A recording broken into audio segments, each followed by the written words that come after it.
I have a question for you. Do you believe that the stranger you happened to meet today was actually not by chance at all? Think about it. Someone enters your life and offers such warmth and friendship that it feels as if you've known them forever. But then, there are others who hurt you, make you angry, or push you to your very limits. Why is that? Is it just coincidence, or is there a deeper reason we cannot yet see? According to Buddhist wisdom, nothing in this life happens randomly. Every person you meet, whether just in passing or for a long chapter of your life, carries a mission. Some come to teach you love. Some arrive to test your patience. Others appear to shine a light on the wounds you've tried to hide. And then, unexpectedly, they become a mirror reflecting back who you truly are and who you are meant to become. I still remember the first time I realized this. Someone caused me so much pain, I thought I couldn't bear it. But looking back, I now see they were the catalyst for my transformation. They forced me to learn boundaries, to practice self-love, and most importantly, to grow. Without them, I would never have known how strong I really was. You see, relationships are never just random stories. They are pieces of a larger puzzle, the puzzle of your spiritual journey and inner growth. And here's the fascinating part. Sometimes, the person you thought was just passing through leaves a permanent mark on your heart. And the one who caused you the greatest pain often becomes the one who gives you the most important lesson, bringing you closer to awakening. So how can we recognize these hidden teachers in our daily lives? And more importantly, how can we turn even the most difficult relationships into opportunities for healing and growth? Stay with me, because at the end of this video, I'll share with you a little-known technique, a simple shift in perspective that can completely change the way you see relationships and your entire life. 1. Relationships as mirrors of the soul. Have you noticed that the people you meet in life are like mirrors? Some arrive with gentleness, kindness, and warmth, making compassion and love flow effortlessly from your heart. But then, there are others who challenge you, who trigger your weaknesses, who stir up anger and pain so deeply that you want to run away. At first, we often ask, why is this person making me suffer so much? But if you look deeper, you'll see they are not just someone out there. They are mirrors reflecting what is inside of you. Buddhism teaches a profound truth. Others are mirrors of your own mind. In other words, how we react to others reveals the wounds inside us that are still unhealed. A kind person might help you realize the warmth that has always been in your heart. A difficult person might reveal the impatience you've been denying. And a tense relationship might expose old wounds and fears you've been trying to hide. I remember once being very irritated with a colleague. Every time he spoke, I felt belittled, judged, and unworthy. At first, I just wanted to avoid him. But when I looked into my emotions, I realized the truth. That irritation wasn't only about him.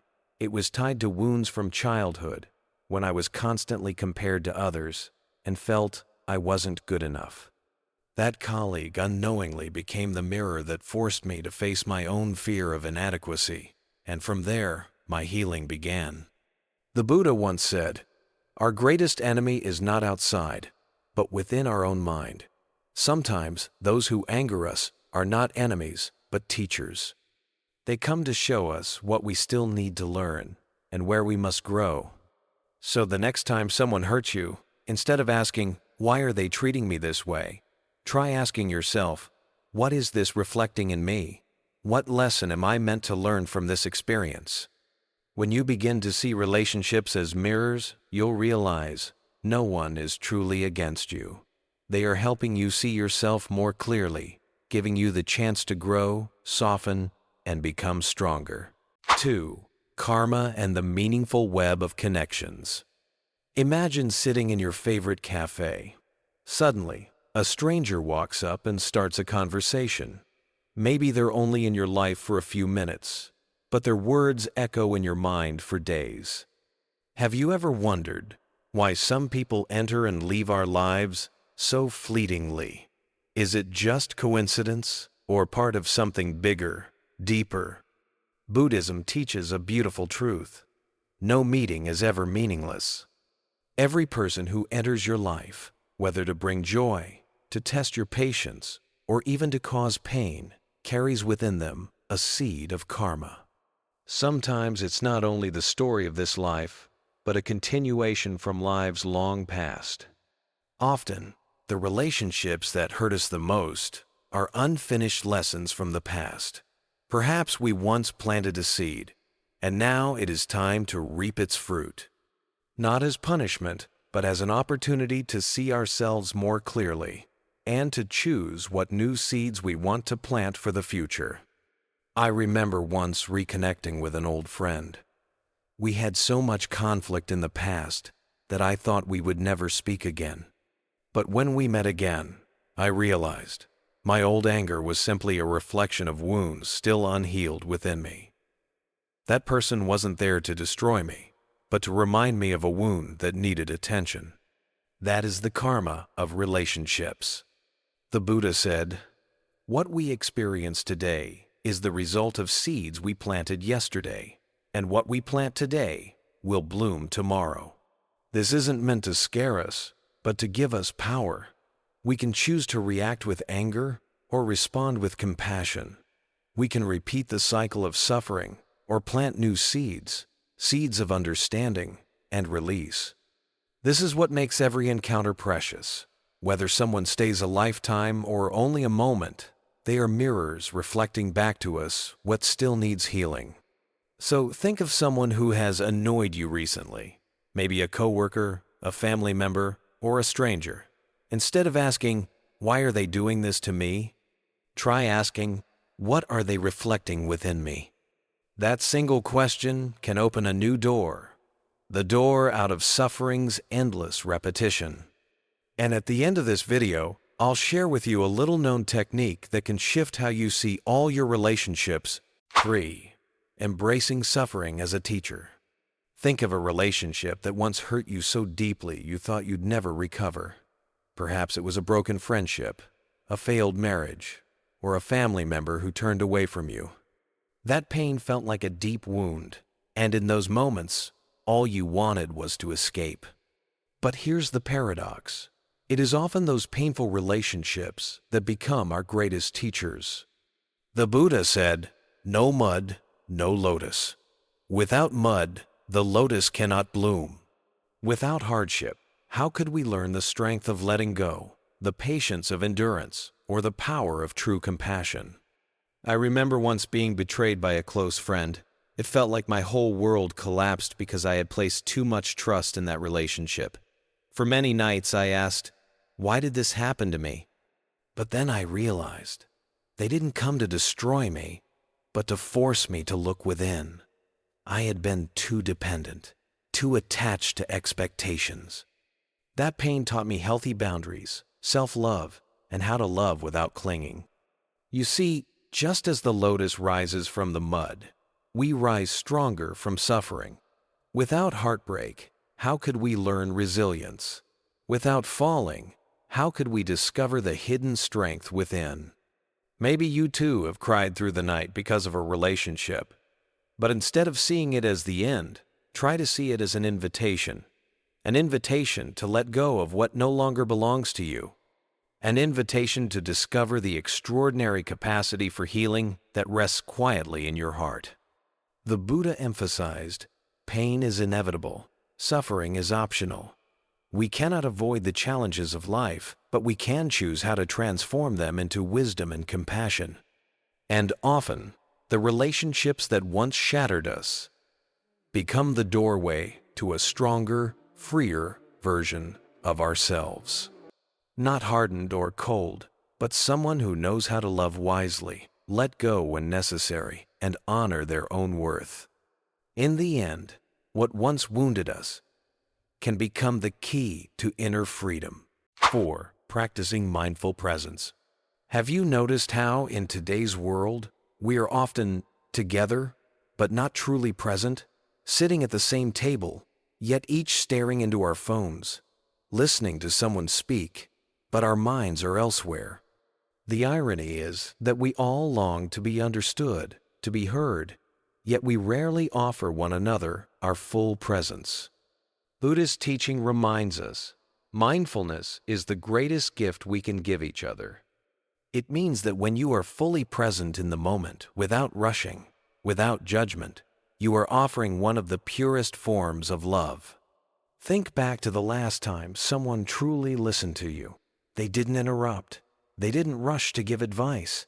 They were simply present eyes, meeting yours, heart open. How did that feel? Light. Safe. Deeply connected. I recall once sitting with a friend in crisis.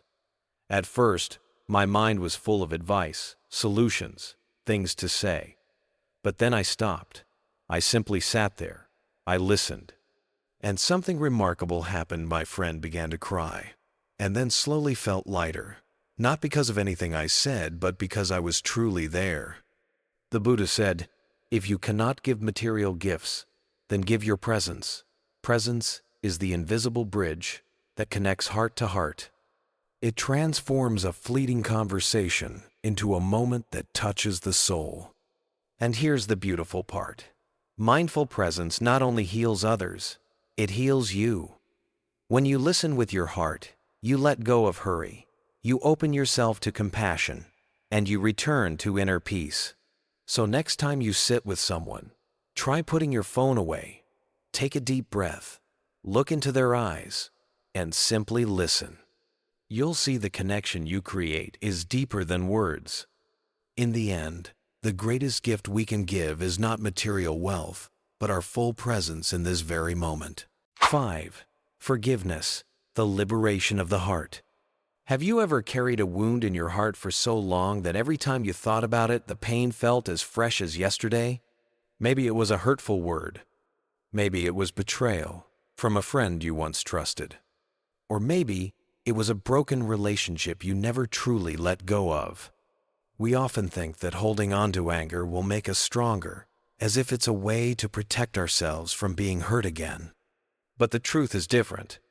Anger and hatred are like burning coals we clutch in our hands. The first person to get burned is not the other, it is us. The Buddha once said, holding on to anger is like drinking poison and expecting the enemy to die. At first, those words sound harsh, but they are a raw truth. The more tightly we hold on, the more we allow the past to control the present, stealing away the joy of the future. Forgiveness doesn't mean forgetting. It doesn't mean agreeing with what was wrong. Forgiveness simply means choosing to set down the burden so we can breathe freely and move forward. It is not a gift to others. It is first and foremost a gift to ourselves. I remember someone who hurt me very deeply. For years, I could not forgive. I thought forgiving would make me weak. But the more I clung to it, the more exhausted I became. One day, while meditating and taking a deep breath, I realized I had allowed that person to live inside my mind for far too long. Forgiveness in that moment wasn't because they deserved it, but because I wanted freedom. And when I let go, I felt a vast open sky inside my heart. You see, forgiveness is the key that frees the heart. No longer do old wounds dictate our choices, our sleep, our simple joys.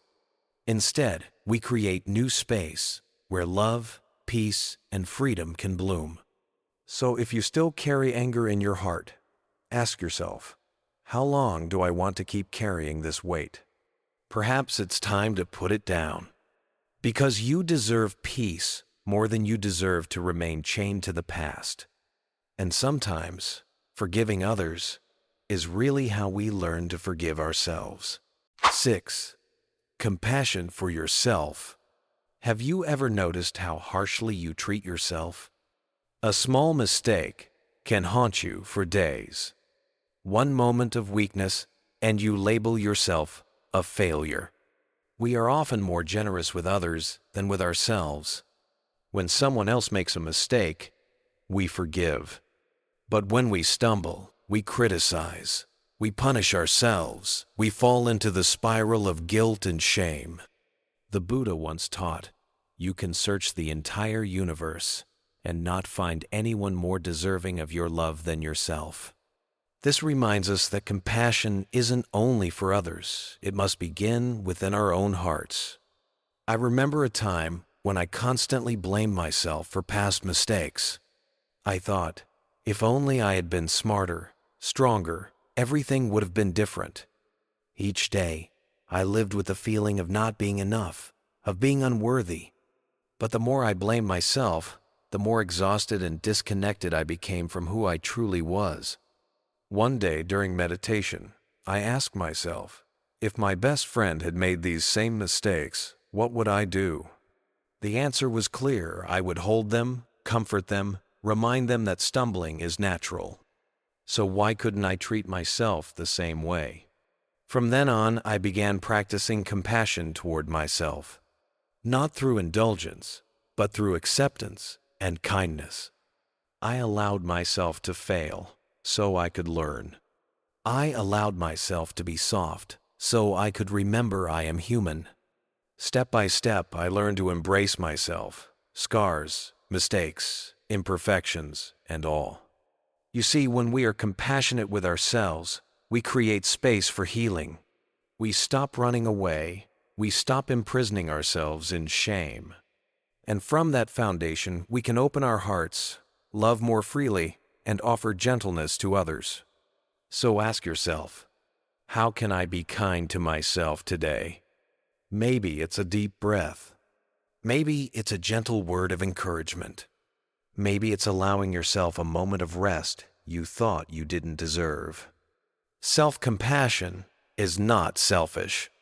It is the foundation of growth. And when we learn to love ourselves, we finally have the strength to share that love with the world. Summary and closing. Have you noticed that throughout your life, every person you meet leaves a mark on you? Some bring joy. Some leave wounds. And some pass by briefly, but change the way you see the world. When I was younger, I thought loss and heartbreak were unfair. I kept asking, why is this happening to me?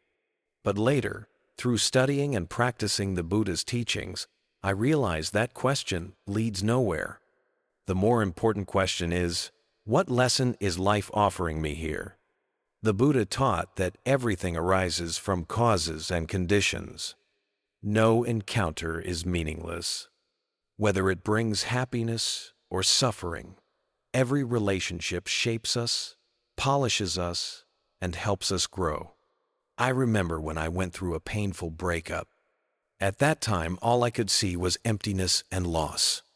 But years later, looking back, I understood those dark days taught me how to love myself and how to cherish those who truly stay beside me. Without that pain, I may never have learned forgiveness or opened my heart to myself as I can today. You see, when we change the way we see things, we change our entire lives. Instead of resentment, we learn gratitude. Instead of closing our hearts, we learn to open them. Step by step, we walk lighter, love deeper, and forgive more easily. Because in truth, no one enters our lives by accident. Each person, whether for a lifetime or a fleeting moment, is helping us see a part of ourselves. So if you're thinking of someone right now, someone who once hurt you, or someone who lifted you through hard times, try sending them a silent blessing of gratitude. Because in some way, they helped you become who you are today. And perhaps someone among your loved ones or friends needs to hear this too. If so, you can share this video with them as a small gift. Remember, this journey never truly ends. Every day, we meet another teacher in the form of a friend, a stranger, or even ourselves. And I believe the next video will open even more profound insights as we continue walking together on this path of awakening.